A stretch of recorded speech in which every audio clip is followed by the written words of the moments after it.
വർഷങ്ങൾക്കു ശേഷം എന്ന സിനിമയിൽ നിതിൻ മോളി എന്ന കഥാപാത്രമായി വന്ന് പ്രേക്ഷകരെ ഞെട്ടിച്ച താരമാണ് നിവിൻ പോളി.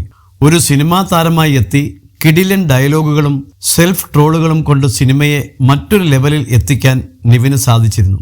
വളരെ കുറഞ്ഞ സ്ക്രീൻ ടൈം മാത്രമുള്ള ഒരു കഥാപാത്രത്തെയായിരുന്നു ചിത്രത്തിൽ നിവിൻ അവതരിപ്പിച്ചത്. യഥാർത്ഥത്തിൽ നിവിന് നേരെ മലയാള സിനിമയിൽ ഉയർന്നു വന്ന വിമർശനങ്ങൾക്ക് നിതിൻ മോളി എന്ന കഥാപാത്രത്തിലൂടെ മറുപടി നൽകിക്കുകയായിരുന്നു വിനീത് എന്ന സംവിധായകൻ. തനിക്കെതിരെ വന്ന ബോഡി ഷെയ്മിങ്ങുകൾക്കെതിരെയും മലയാള സിനിമയിലെ നെപ്പോട്ടിസത്തെക്കുറിച്ചുമൊക്കെ നിതിൻ മോളി എന്ന കഥാപാത്രത്തെ കൊണ്ട് വിനീത് സംസാരിപ്പിച്ചു.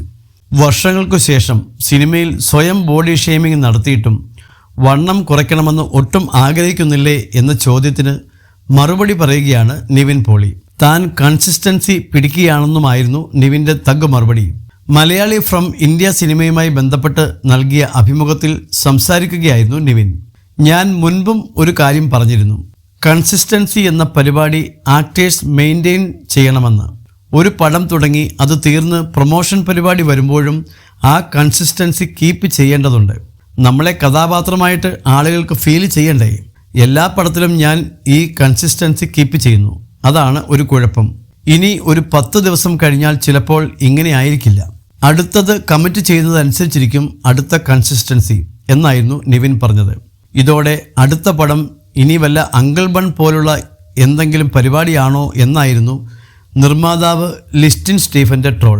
അങ്ങനെയാണെങ്കിൽ രക്ഷപ്പെട്ടെന്നും വീട്ടുകാരോട് ധൈര്യമായിട്ട് ഭക്ഷണം തരൂ എന്ന് പറയാമല്ലോ എന്നായിരുന്നു നിവിൻ്റെ മറുപടി.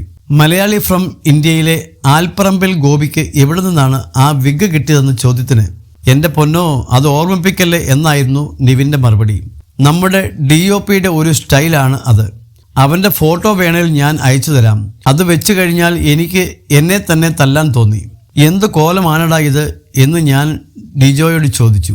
വിഗ് എന്നൊക്കെ പറഞ്ഞാൽ മനുഷ്യന് ചേരുന്ന സാധനം വേണ്ടേ എന്ന് ചോദിച്ചപ്പോൾ സെക്കൻഡ് ഹാഫിൽ വേറൊരു ടെറൈനിൽ പോകുമ്പോൾ ആ വ്യത്യാസം ഫീൽ ചെയ്യണമെന്നായിരുന്നു ഡിജോ പറഞ്ഞത്. എനിക്ക് നിവിൻ പോളിയെ വേണ്ട, ആൽപ്പറമ്പിൽ ഗോപിയെ മതി എന്നൊക്കെ പറഞ്ഞ് അവൻ നമ്മളെ കൺവിൻസ് ചെയ്ത് കളയും. കൺവിൻസ് ചെയ്യുന്ന കാര്യത്തിൽ ഇവൻ ഉസ്താദാണ്.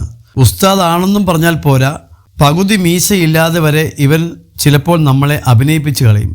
ഒരു സൈഡിൽ മീശ വളരാത്ത നാട്ടിൻപുറത്തുകാരനെ ചെയ്യാൻ മലയാള സിനിമയിൽ ആരുണ്ട് എന്നൊക്കെ ചോദിച്ച് ഇവൻ കൺവിൻസ് ചെയ്ത് കളയും. ചിരിച്ചുകൊണ്ട് നിവിൻ പറഞ്ഞു.